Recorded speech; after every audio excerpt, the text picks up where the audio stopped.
நாம் தமிழர் கட்சியை மாநில கட்சியாக அங்கீகரித்து தேர்தல் கமிஷன் அறிவித்து உள்ளது. சீமானை தலைமை ஒருங்கிணைப்பாளராக கொண்டு கடந்த 2010ஆம் ஆண்டு நாம் தமிழர் கட்சி துவங்கப்பட்டது. 2016ஆம் ஆண்டில் இருந்து இந்த கட்சி தேர்தல்களில் போட்டியிட்டு வருகின்றது. கட்சிக்கு தேர்தல் அங்கீகாரம் கிடைக்காத காரணத்தால் இரட்டை மெழுகுவர்த்தி, விவசாயி, மைக் ஆகிய சின்னங்களில் போட்டியிட்டு வந்தனர். இந்த நிலையில் கடந்த லோக்சபா தேர்தலில் நாம் தமிழர் கட்சி தனித்து போட்டியிட்டு 8.22% ஓட்டுகளை பெற்றது.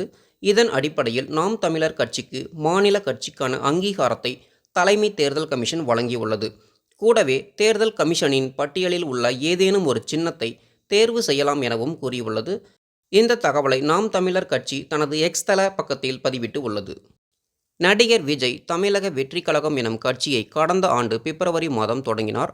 அதனைத் தொடர்ந்து கடந்த அக்டோபர் மாதம் 27ஆம் தேதி விழுப்புரம் மாவட்டம் விக்கிரவாண்டியில் கட்சியின் முதல் மாநாட்டினை வெற்றிகரமாக நடத்தி முடித்தார்.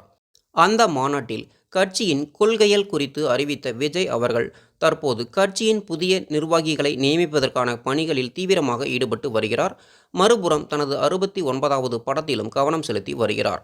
இந்த நிலையில் மாவட்ட செயலாளர், இணைச் செயலாளர், துணை செயலாளர், பொருளாளர் மற்றும் செயற்குழு உறுப்பினர்கள் போன்ற பதவிகளுக்கு நிர்வாகிகளை தேர்வு செய்வதற்கான விண்ணப்பங்கள் நேற்று விநியோகம் செய்யப்பட்டது. கட்சியில் பொறுப்புகளை பெற விருப்பம் உள்ளவர்கள் விண்ணப்ப படிவத்தை பூர்த்தி செய்து கட்சி தலைமையிடத்தில் சமர்ப்பிக்க வேண்டும் என்று தமிழக வெற்றி கழகம் சார்பில் தெரிவிக்கப்பட்டுள்ளது.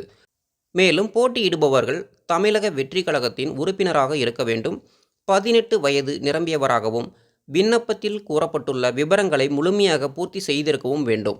இதில் தேர்வு செய்யப்பட்டவர்களின் பதவிக்காலம் 4 ஆண்டுகள் மட்டுமே. 4 ஆண்டுகளுக்கு பிறகு நிர்வாகிகள் புதுப்பித்தல், புதிய நிர்வாகிகள் தேர்ந்தெடுத்தல் ஆகியவை மேற்கொள்ளப்படும் எனவும் தமிழக வெற்றி கழகம் கட்சியின் சார்பாக செய்திகள் வெளிவந்து உள்ளது. நடிகர் அஜித்தின் விடாமுயற்சி, குட் பேட் அக்லி என 2 திரைப்படங்கள் வெளிவர தயாராக உள்ள நிலையில் தற்போது அஜித் அவர்கள் ஒரு தகவலை வெளியிட்டு உள்ளார்.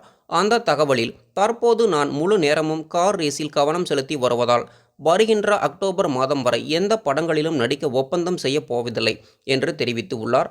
இது அஜித் ரசிகர்களிடையே சற்று வருத்தத்தை ஏற்படுத்தி உள்ளது.